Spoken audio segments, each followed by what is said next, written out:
ಎಲ್ಲ ಆಟಕ್ಕೂ ಕೆಲವೊಂದು ರೂಲ್ಸ್ ಇರ್ತದೆ. ಇದೊಂದು ಟ್ರಾಫಿ. ನೀವು winner, future successful person, future millionaire. ನಿಮ್ಮ ಬ್ಯಾಂಕ್ ಅಲ್ಲಿ ನಿರಂತರವಾಗಿ ಹಣ ಬರ್ತಾ ಇರ್ತದೆ. ನೀವು ದೇಶ ಸುತ್ತಾ ಇರ್ತೀರಾ. ನಿಮ್ಮ ಅಕ್ಕಪಕ್ಕದವರು ತುಂಬಾ ಖುಷಿಯಾಗಿರ್ತಾರೆ. ನಾನು ಈ ವಿಡಿಯೋ ಸೀರೀಸ್ ನಲ್ಲಿ ಫಿಲಾಸಫಿ ಬಗ್ಗೆ ಮಾತಾಡ್ತಾ ಇದ್ದೀನಿ. ಈ ಫಿಲಾಸಫಿನ ಯೂಸ್ ಮಾಡಿ ನಾವು ನಮ್ಮ ಜೀವನದಲ್ಲಿ ಸಕ್ಸಸ್ಫುಲ್ ಆಗಬಹುದು. ಅದು ಫಿಸಿಕಲಿ ಆಗಿರ್ಬೋದು, ಮೆಂಟಲಿ ಆಗಿರ್ಬೋದು, ಫೈನಾನ್ಷಿಯಲಿ ಆಗಿರ್ಬೋದು. ಯಾವ ರೀತಿ ಜಗತ್ತು ನಡೀತಾ ಇದೆ, ಯಾವ ರೀತಿ ನಮ್ಮ ಮೈಂಡ್ ಸೆಟ್ ನ ಬದಲಾಯಿಸ್ಕೊಳ್ಬೇಕು ಅನ್ನೋದನ್ನ ಈ ವಿಡಿಯೋದಲ್ಲಿ ನೋಡೋಣ. ಈಗ ಏನಾಗ್ತಾ ಇದೆ ಅಂದ್ರೆ, ನನಗೆಲ್ಲ ಗೊತ್ತಿದೆ, ನನಗೆ ಯಾರು ಏನು ಹೇಳಬೇಕಾಗಿಲ್ಲ, ನಾನೇ ಬೆಸ್ಟ್, ನಾನು ಹೇಗೆ ಯೋಚನೆ ಮಾಡ್ತಾ ಇದ್ದೀನೋ ಅದೇ ರೀತಿ ಪ್ರಪಂಚ ನಡೀತಾ ಇದೆ.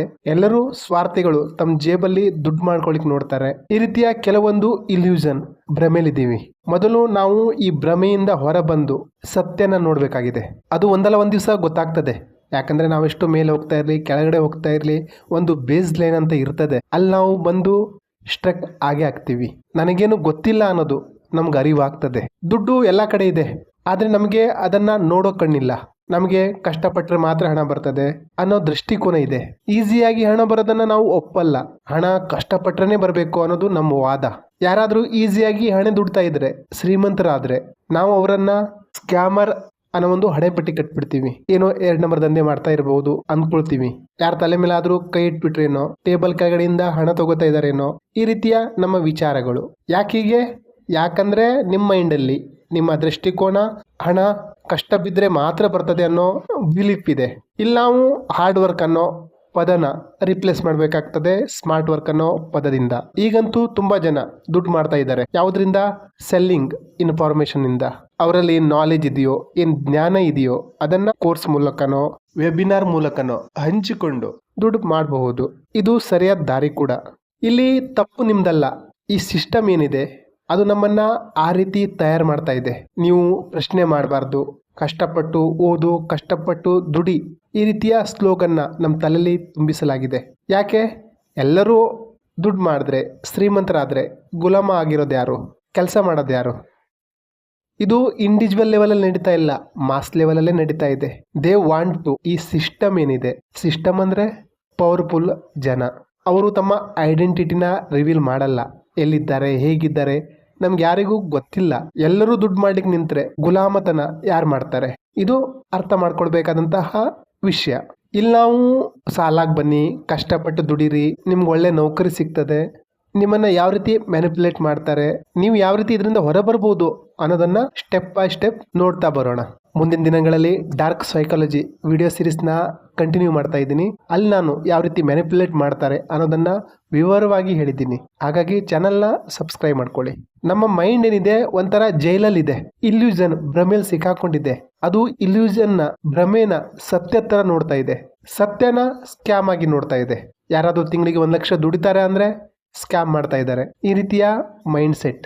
ನಾವು ಅವರ ಜ್ಞಾನ, ಜೀವನ ಏನು ನೋಡಲ್ಲ, ಹಣೆಪಟ್ಟಿ ಕಟ್ಬಿಡ್ತೀವಿ. ಯಾರಿಗೆ ಗೊತ್ತು ಅವ್ರು ನಿಜವಾಗಿ ಪ್ರಾಮಾಣಿಕತೆಯಿಂದ ದುಡಿತಾನೂ ಇರಬಹುದು, ನಾಲೆಜ್ನ ಗೇನ್ ಮಾಡ್ಕೊಂಡಿರ್ಬಹುದು.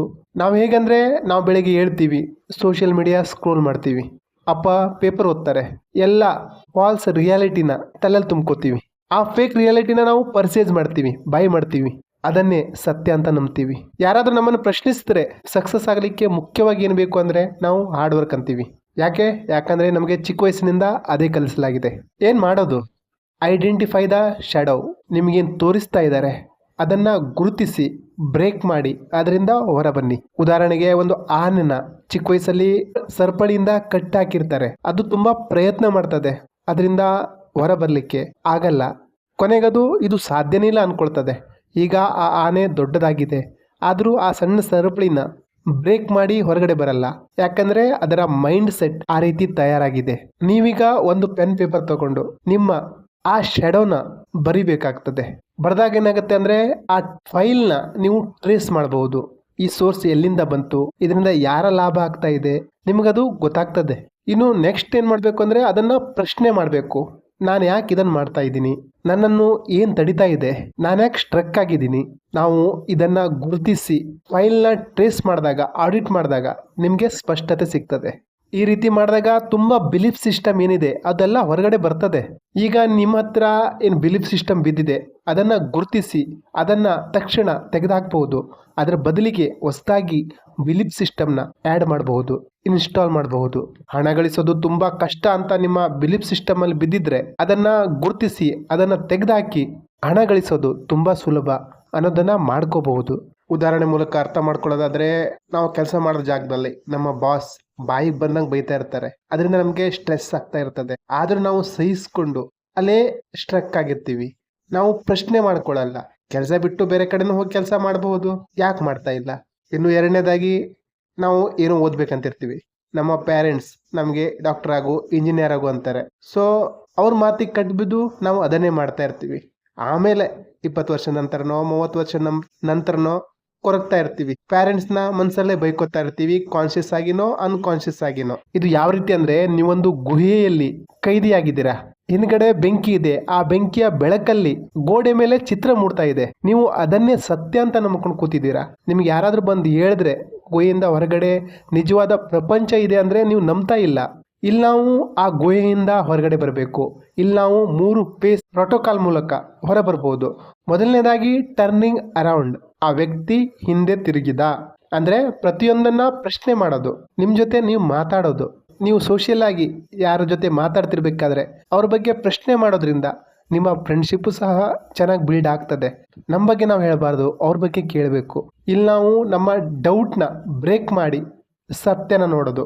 ನೀವೇನು ಮಾಡಬೇಕು ಅಂತಿದ್ದೀರಾ, ಯಾಕೆ ಮಾಡ್ತಾ ಇಲ್ಲ, ಏನು ತಡಿತಾ ಇದೆ, ಪ್ರೊಕಾಸ್ಟಿನೇಷನ್ ತಡಿತಾ ಇದೆಯಾ, ಅಥವಾ ಅಪ್ಪ ಅಮ್ಮ ಬೇಡ ಅಂತಿದ್ದಾರಾ, ಗಂಡ ಹೆಂಡತಿ ಯಾರು ತಡಿತಾ ಇದ್ದಾರೆ, ಅಥವಾ ನಿಮ್ಮ ಮೊಬೈಲ್ ನಿಮ್ಮನ್ನು ತಡಿತಾ ಇದೆಯಾ, ಅದನ್ನು ಗುರುತಿಸಿ. ಎರಡನೇದು ಫೇಸಿಂಗ್ ದ ಫೈರ್. ಅಂದರೆ ನೀವು ಏನು ಗುಹೆ ಹಿಂದೆ ಏನು ಬೆಂಕಿ ಹಾಕಿದ್ದಾರೆ ಆ ಬೆಂಕಿನ ಎದುರಿಸ್ಬೇಕಾಗ್ತದೆ. ಪೇನಿಂದ, ನೋವಿಂದ ಟ್ರಾನ್ಸ್ಫಾರ್ಮೇಷನ್ ಮಾಡ್ಕೋಬೇಕಾಗ್ತದೆ. ಆ ಬೆಂಕಿಯಿಂದ ಬಚಾವಾಗಿ ಹೊರಗಡೆ ಹೋದ್ರೆ ನಿಮಗೆ ನಿಜವಾದ ಜಗತ್ತು ಸಿಗ್ತದೆ. ಇಲ್ಲಿ ಮೊದಲನೇ ಹೆಜ್ಜೆ ಮೆಂಟಲ್ ಡಿಟಾಕ್ಸ್. ನೀವೇನು ಸೋಷಿಯಲ್ ಮೀಡಿಯಾದಿಂದ ಪೇಪರ್ ಓದಿ ಏನು ನಾಲೆಜ್ನ ಗೇನ್ ಮಾಡ್ತಾ ಇದ್ದೀರಾ ಅದನ್ನು ಸ್ಟಾಪ್ ಮಾಡಿ. ನಿಮ್ಮ ಜೊತೆ ನೀವು ಕೂತ್ಕೊಳ್ಳಿ, ನಿಮ್ಮನ್ನು ನೀವು ಪ್ರಶ್ನಿಸ್ಕೊಳ್ಳಿ. ಫೇಸಿಂಗ್ ದ ಫೈರ್ ಅಂದರೆ ಡಿಸ್ಕಂಫರ್ಟ್ ಟಾಲರೆನ್ಸ್. ಅಂದರೆ ನಿಮ್ಮ ಕಂಫರ್ಟ್ ಝೋನ್ನ ಬ್ರೇಕ್ ಮಾಡಬೇಕಾಗ್ತದೆ. ಯಾವುದು ನೀವು ಮಾಡ್ಲಿಕ್ಕೆ ಆಗಲ್ಲ ಅಂದ್ಕೊಂಡಿದ್ರೋ ಅದನ್ನು ಮಾಡ್ಲಿಕ್ಕೆ ಸ್ಟಾರ್ಟ್ ಮಾಡಬೇಕು. ಸಣ್ಣ ಸಣ್ಣ ಸ್ಟೆಪ್ ತಗೋಬೇಕಾಗ್ತದೆ. ತಣ್ಣೀರು ಸ್ನಾನ ಮಾಡಿ, ಪುಸ್ತಕ ಓದಿ, ಜಿಮ್ಮಿಗೆ ಹೋಗ್ಲಿಕ್ಕೆ ಮನಸ್ಸಿಲ್ಲ ಅಂದರೆ ಜಿಮ್ಮಿಗೆ ಹೋಗಿ, ಬೆಳಿಗ್ಗೆ ಬೇಗ ಎದ್ದೇಳಿಕ್ಕಾಗಲ್ಲ ಅಂದರೆ ಎದ್ದೇಳಿ. ಅಂದರೆ ಆ ಸಫರಿಂಗ್ದ ಹಾದು ನೀವು ಹೊರಗಡೆ ಬರಬೇಕು. ಆವಾಗಲೇ ನೀವು ಸಕ್ಸಸ್ ಕಡೆ ಹೆಜ್ಜೆ ಹಾಕ್ತೀರಾ. ಮೂರನೇ ಪಾಯಿಂಟು ಎಕ್ಸಿಟ್ ದ ಕೇವ್. ಅಂದರೆ ಬಿಲ್ಡಿಂಗ್ ಇಂಡಿಪೆಂಡೆಂಟ್ ಥಾಟ್. ಯಾವುದೇ ಒಬ್ಬ ವ್ಯಕ್ತಿ ಸಕ್ಸಸ್ ಆಗಿದ್ದಾನೆ ಇವತ್ತು ಅಂದರೆ ಅವನ ಹಿಂದೆ ತಿರುಗಿ ನಾವು ನೋಡಬೇಕು. ಏನೇನು ಮಾಡಿದ್ದ, ಯಾವ ಪಾಯಿಂಟಲ್ಲಿ ಅವನು ಏಳಿಗೆಯಾದ ಗುರುತಿಸಬೇಕು. ಮೇಲ್ಮೇಲೆ ಅಲ್ಲ, ಮೂಲ ಹುಡುಕ್ಬೇಕು.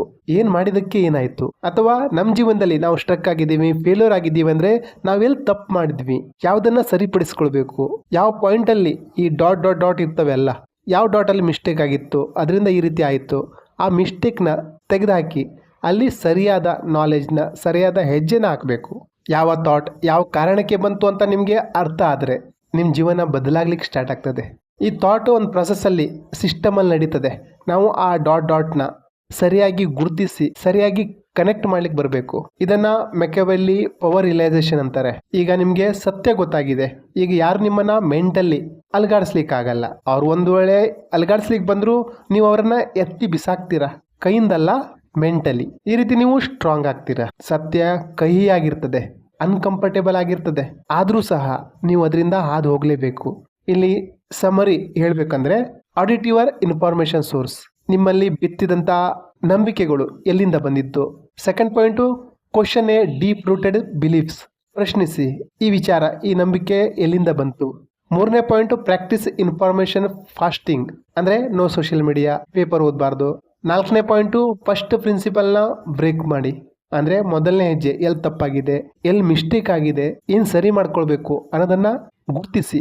ಐದನೇ ಪಾಯಿಂಟು, ನೀವು ಓನ್ ಆಗಿ ನಿಮ್ಮ ಥಾಟ್ನ ಕ್ರಿಯೇಟ್ ಮಾಡಿ. ಕಷ್ಟ ಅನ್ನೋ ಜಾಗದಲ್ಲಿ ಈಸಿ ಅಂತ ಹಾಕ್ಕೊಳ್ಳಿ. ಅಂದರೆ ನಾನು ಹಣ ಗಳಿಸ್ಬೋದು, ನಾನು ಯಶಸ್ವಿ ಆಗಬಹುದು, ನಾನು ಹಾಡು ಹಾಡಬಹುದು, ನಾನು ಡ್ಯಾನ್ಸು ಮಾಡಬಹುದು, ನಾನು ಹೊಸ ಬಿಸ್ನೆಸ್ ಸ್ಟಾರ್ಟ್ ಮಾಡಬಹುದು. ಈ ರೀತಿ ಬಿಲೀಫ್ ಸಿಸ್ಟಮ್ನ ಬದಲಾಯಿಸಿ ಟ್ರೈ ಮಾಡಿ. ನಿಮಗೆ ಕಂಫರ್ಟ್ ಬೇಕಾ, ಕಂಟ್ರೋಲ್ ಬೇಕಾ? ನಿಮಗೆ ಕಂಫರ್ಟ್ ಬೇಕಾ ಅಥವಾ ನಿಮ್ಮ ಜೀವನದ ಮೇಲೆ ಕಂಟ್ರೋಲ್ ಬೇಕಾ? ಕಂಟ್ರೋಲ್ ಬೇಕಂದ್ರೆ ನೀವು ಕಂಫರ್ಟ್ ಝೋನ್ನ ಬ್ರೇಕ್ ಮಾಡಲೇಬೇಕಾಗ್ತದೆ.